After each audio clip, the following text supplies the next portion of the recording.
सिर्फ एक रात में पूरी कौम ऐसे मर जाएगी जैसे एक ही जान हो। सुबह होगी और जमीन लाशों से भरी होगी। बदबू इतनी शदीद होगी कि सांस लेना मुश्किल हो जाएगा। फिर अल्लाह ऐसे परिंदे भेजेगा जिनकी गर्दन बुख्ती ऊंट जितनी लंबी होगी। वो उन लाशों को उठाकर दूर वादियों में फेंक देंगे। और फिर आसमान से मूसलाधार बारिश होगी। जमीन को ऐसे साफ कर देगी जैसे शीशा धोया गया हो। और ये फितना भी खत्म हो जाएगा।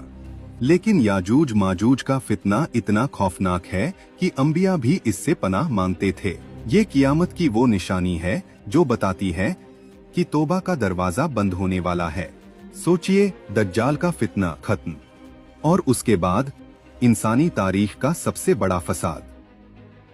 याजूज माजूज ये सिर्फ वाकिया नहीं, ये कियामत की सबसे खौफनाक हकीकत है। और सवाल ये नहीं कि वो आएंगे या नहीं, सवाल ये है क्या हम उस वक्त के लिए तैयार हैं?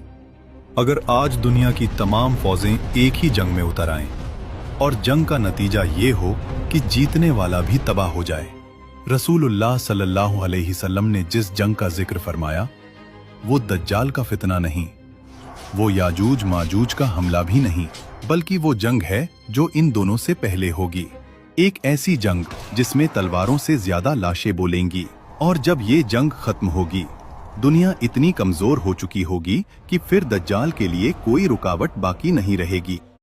सिर्फ एक रात में पूरी कौम ऐसे मर जाएगी जैसे एक ही जान हो।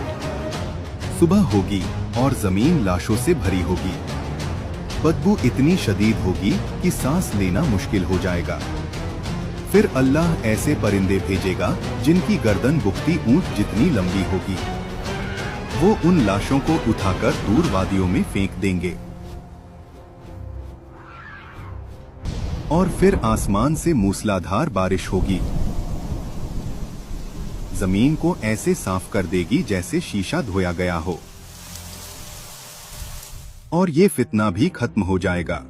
लेकिन याजूज माजूज का फितना इतना खौफनाक है कि अंबिया भी इससे पनाह मांगते थे। ये कियामत की वो निशानी है जो बताती है कि तौबा का दरवाजा बंद होने वाला है। सोचिए, दज्जाल का फितना खत्म और उसके बाद इंसानी तारीख का सबसे बड़ा फसाद। याजूज माजूज ये सिर्फ वाकिया नहीं, ये कियामत की सबसे खौफनाक हकीकत है। और सवाल ये नहीं कि वो आएंगे या नहीं, सवाल ये है क्या हम उस वक्त के